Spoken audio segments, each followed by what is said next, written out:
ಇವತ್ತು ಮಕ್ಕಳಿಗೆ ಇನ್ನೊಂದು ರೆಸಿಪಿನ ತಗೊಂಡು ಬಂದಿದ್ದೀನಿ ನೋಡಿ. ಒಂದು ಬೌಲ್ಗೆ ಅಕ್ಕಿ ಹಾಕಿ ಸ್ವಲ್ಪ ನೀರು ಹಾಕಿದ್ದೀನಿ, ಅದನ್ನು ನೆನೆಯಕ್ಕೆ ಬಿಟ್ಟಿದ್ದೀನಿ. ಮತ್ತೊಂದು ಕುಕ್ಕರ್ಗೆ ಸ್ವಲ್ಪ ಬೇಳೆನ ತೊಳ್ಕೊಂಡು ತಗೊಂಡಿದ್ದೀನಿ. ಪಾಲಕ್ಕು ಒಂದು ಕಟ್ ತಗೊಂಡಿದ್ದೀನಿ, ಅದನ್ನು ತೊಳ್ಕೊಂಡು ಕುಕ್ಕರ್ ಒಳಗಡೆ ಹಾಕಿ ನೀರು ಹಾಕಿ ಒಂದು 3-4 ವಿಷಲ್ ಹೊಡೆಸ್ಕೊತಾ ಇದ್ದೀನಿ.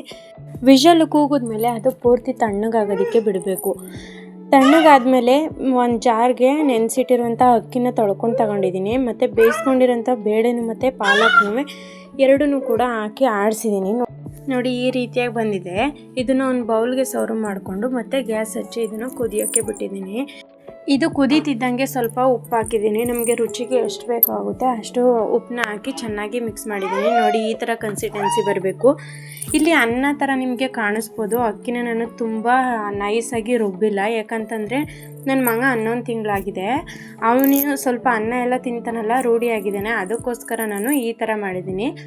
ನೀವು 6 ತಿಂಗಳು 7 ತಿಂಗಳು ಅಥವಾ 8 ತಿಂಗಳು ಪಾಪುಗೆ ತುಂಬ ನೈಸಾಗಿ ರುಬ್ಕೊಳ್ಳಿ, ಆಗ ಇನ್ನೂ ಫುಲ್ಲು ನೈಸಾಗಿ ಬರುತ್ತೆ. ಅದನ್ನು ತಿನ್ನಿಸಿ. ವಿಡಿಯೋ ಇಷ್ಟ ಆಗಿದ್ರೆ ಲೈಕ್ ಮಾಡಿ, ಶೇರ್ ಮಾಡಿ ಮತ್ತು ಫಾಲೋ ಮಾಡೋದು ಮರಿಬೇಡಿ.